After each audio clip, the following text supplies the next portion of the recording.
Welcome to The Explainer.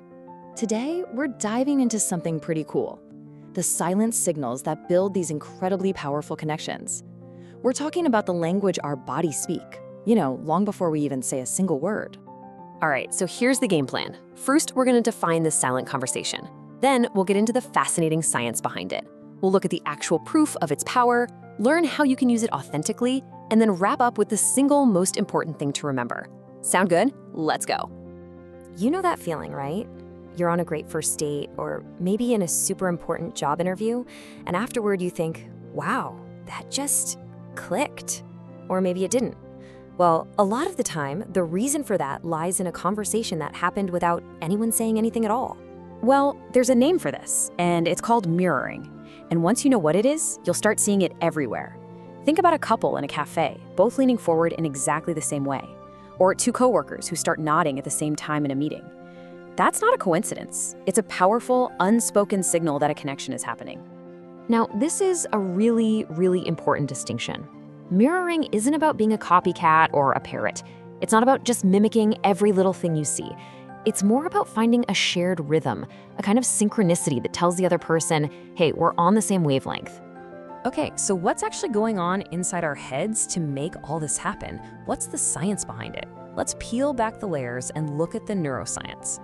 Get ready for this, because it's pretty wild. The science points to a special set of brain cells, and they're called mirror neurons. Here's the crazy part. These neurons fire not just when we do something, like say, kick a ball, but they also fire when we just watch someone else do it.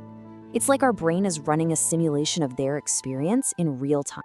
So what's the point of these things? Well, as body language expert Dr. Mark Bowden puts it, these neurons are basically our brain's built-in empathy engine.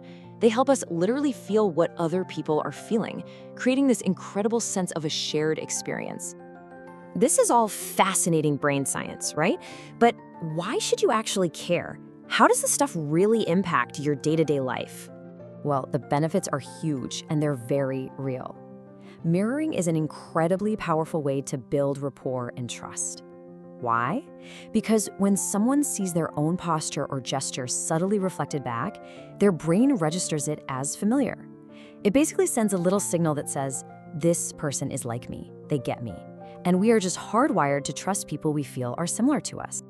And don't just take my word for it. The research totally backs this up. A study from 2003 found that when salespeople subtly mirrored their clients, they weren't just seen as more trustworthy, they literally closed more deals. So yeah, this has a direct, measurable impact on success. And it's not just about sales pitches or business deals. This goes way deeper, right into our personal lives. Even the sound of our voice plays a part. A 2014 study discovered that when couples started to match each other's vocal tone and pace, they reported being much happier and more satisfied in their relationships. Okay, so we know it works. We know why it works. The big question now is, how can we actually use this without being weird or creepy about it? How do we do it authentically? All right, let's get practical. The key, and I really want you to remember this, is to be subtle. You want to mirror broad patterns like their overall posture or their energy level. You do not want to copy every single little gesture. And here's a big don't. Avoid mirroring negative body language. If someone crosses their arms, don't copy them. Mirroring that just reinforces their defensiveness. And this all comes down to the number one most important rule of all. You have to mean it. This is not a trick. As the famous psychologist Paul Ekman says, people can spot a fake a mile away. You just can't manufacture a real connection. So, what does this look like in the real world? Let's break down a simple but really effective example: a first date. So it starts with step 1, the cue. He just noticed that his date had this little habit of tucking her hair behind her ear. Now, here's the important part. He didn't immediately copy her. That would just be awkward, right? Instead, we get to step 2, the mirror. A few minutes later, he found a natural moment to casually push his own hair back. It was subtle, it was delayed, and it wasn't an exact copy. And the result of that one tiny, subtle action? It was incredible. You could just see her relax. The whole vibe of the date shifted. She started laughing more openly. The conversation just flowed. That one small gesture built a little bridge of comfort and allowed a real connection to start growing. Okay, let's bring this all home. If you remember just one thing from all of this, let it be this next point. It is the key. I really want to be clear here. If you're thinking of mirroring as some kind of trick or a technique you have to perform, you've already missed the entire point.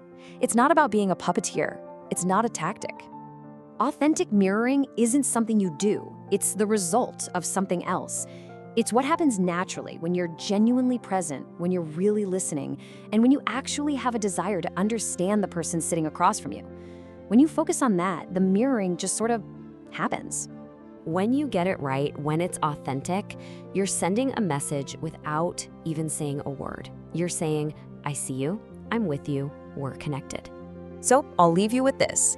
The next time you're talking to someone, pay a little attention to that silent dance happening between you.